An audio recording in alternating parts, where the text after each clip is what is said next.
இல்லை இப்போ நாங்கள் தனிநாடு கேட்டால் அந்த கோரிக்கையை மதித்து தரப்புறீங்களா? இப்போ நீங்கள் பதிவு பண்ணிங்க. இப்போ தனிநாடு கேட்குறோங்கிறார் ஐயா ஹெச் ராஜா. தனிநாடு கோரிக்கை நாங்கள் வச்சா நீங்கள் அந்த கோரிக்கையை ஏற்று தரப்போகிறீங்களா? பக்கத்தில் இருக்க மாநிலத்தில் தண்ணி தர்றதுக்கு காவிரி மேலாண்மை வாரியம் அமைச்சு கொடுங்கன்னு அதையே அமைக்கல. தண்ணியே வாங்கி தராத நீங்கள் தன்னாட தர போகிறீங்க.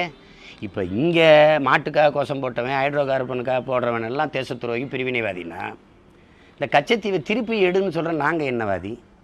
கொடுத்ததான்னு சொல்கிற நீங்கள் என்னவாதி?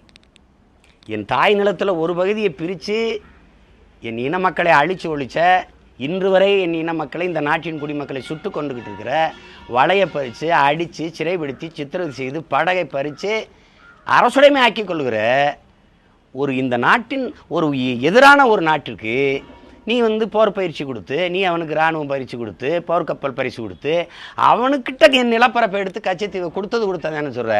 நீங்கள் பிரிவினைவாதி தேச துரோகியா? இல்லை அந்த நிலப்பரப்பை திருப்பி எடுத்து என் தாய் நிலத்தோடு சேருங்க, இந்த நாட்டோட சேருங்க, அப்போ தான் இந்த நாட்டின் குடிமக்கள், மீனவ மக்களின் வாழ்வாதாரம் பாதுகாக்கப்படும்னு போராடுற நாங்கள் தேச துரோகியா? சீமான் கேட்குறான், இந்தியா எனக்கு என்ன செய்தது? உண்மைதான், உன்னை பிடிச்சி இன்னும் தேசிய பாதுகாப்பு சட்டத்தில் போடாமல் இருக்கிறது தப்பு தான். அவர் ஐயா சொல்கிறாரு இந்தியா என்ன செஞ்சிச்சுன்னு நான் கேட்டேன்ட்டு. இந்தியா நம்ம இவர் நாடுன்னு நினச்சிட்டு இருக்காரு. இந்தியா ஏன் நாடு?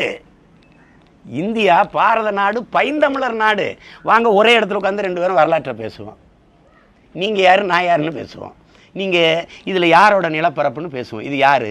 இந்த நிலப்பரப்பு முழுதும் தமிழை தாய்மொழியாக கொண்ட நாகர்களே பரவி வாழ்ந்தார்கள்னு அண்ணல் அம்பேத்கர் சொல்கிறாரா இல்லையா? அதை பொதுவுடைமை தத்துவத்தின் பிதாமகன் ஐயா ஜோதிபாசு ஏற்கிறாரா இல்லையா? வாங்க நம்ம பேசுவோம். அப்போ இது யாரோட நாடுன்னு பார்ப்போம். என்னமோ நாங்கள் என்னமோ தேங்காயை உடைச்சிட்டு ஒரு சில்லு எடுத்து கடிக்கிறீங்க மாதிரி போயிட்டுக்கிறீங்க. மொத்த தேங்காயும் என்னதுன்னு நான் சொல்கிறேன். இப்போ இதில் நீங்கள் இந்தியா என்னை கைது செய்யாமல் விட்டுருக்கிறதுன்னு சொல்கிறீங்க. தயவு செய்து கைது செய்யுங்கிறேன். என்னைய நீங்கள் தயவு செய்து என்னை கைது செய்யுங்க. இதை விட நீங்கள் எனக்கு ஒரு உதவியும் செய்ய முடியாது. நீங்கள் கைது செஞ்சால் பாருங்களேன். அது ஏதோ ஒரு ஐயா சொல்லுவார் நம்மளை, இது பிரிவினைவாதி, பயங்கரவாதி, அதை தவிர வேறு என்ன சொற்கள் இருக்குது? இது பொறிக்கிங்கிறத விட கொஞ்சம் கௌரவமாக இருக்குது. ஐயா சுப்பிரமணிய சாமி எங்களை பொறிக்கிங்கிறார்ல, அதுக்கு சமூக விரோதி, தேச துரோகி, பிரிவினைவாதிங்கிறது கொஞ்சம் பெருமையாக இருக்குல்ல. அதனால் ஐயா